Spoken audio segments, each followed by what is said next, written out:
یہ بات ہے قرآن کی۔ اے محمد کے ماننے والوں، کہو اپنے نبی سے کہ اس پہاڑ کو سونے میں بدل دیں اور اس معجزے کے جواب میں ہم ایمان لے آئیں گے۔ یہ بات ہے اس انسان کی جس نے اللہ کے نبی کو حسن اور مال سے خریدنا چاہا۔ خرید لیں گے آپ کو، کر لیں گے سودے بازی مکہ کی خوبصورت عورتیں اور مال دے کر، بالکل ضرورت پڑی تو انہیں اپنا سردار بنا لیں گے۔ یہ بات ہے اس رات کی جب توحید اور شرک کو ایک کرنے کی کوشش کی گئی۔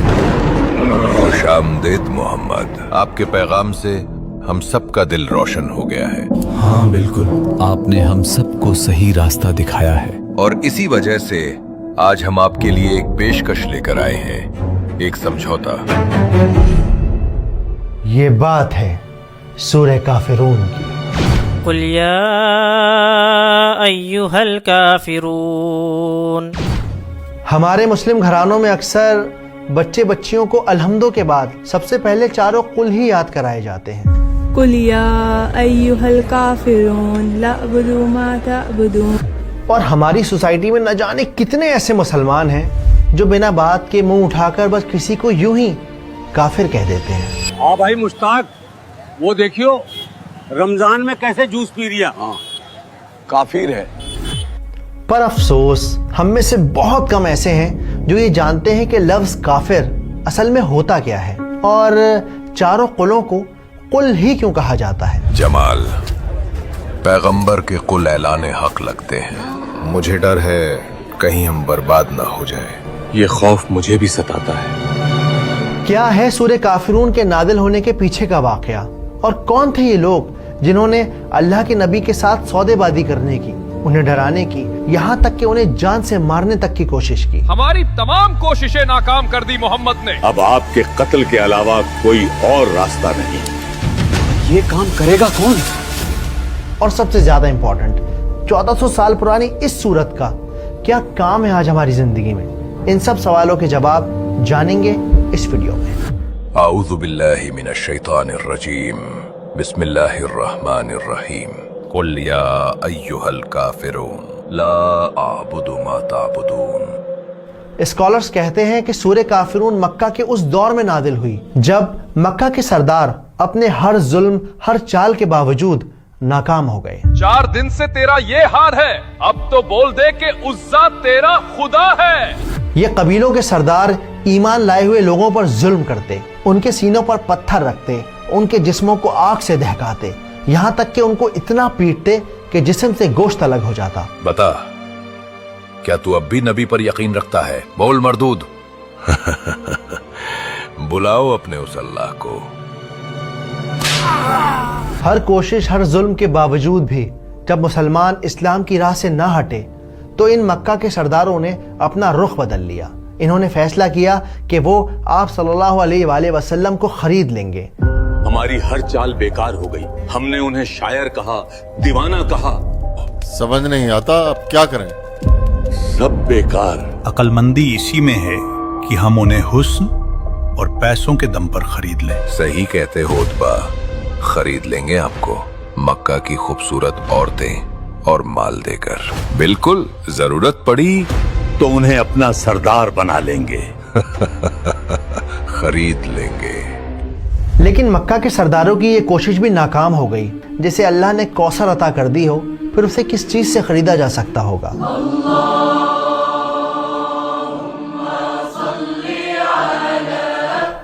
مگر پھر ان سب نے ایک ایسی ترکیب نکالی جس کا فیل ہونا آلموسٹ ناممکن تھا۔ سمجھ نہیں آتا آپ چاہتے کیا ہے؟ مجھے پہلے ہی ڈر تھا اس بات کا۔ ہماری ہر کوشش ناکام کر دی۔ اب صرف ایک ہی راستہ بچا ہے۔ کون سا راستہ؟ مجھے لگتا ہے ہمیں ایمان لے آنا چاہیے۔ اس سے گھٹیا بات میں نے آج تک نہیں سنی۔ کیا کہا؟ ایمان لے آئیں؟ پاگل ہو گئے ہو ولید۔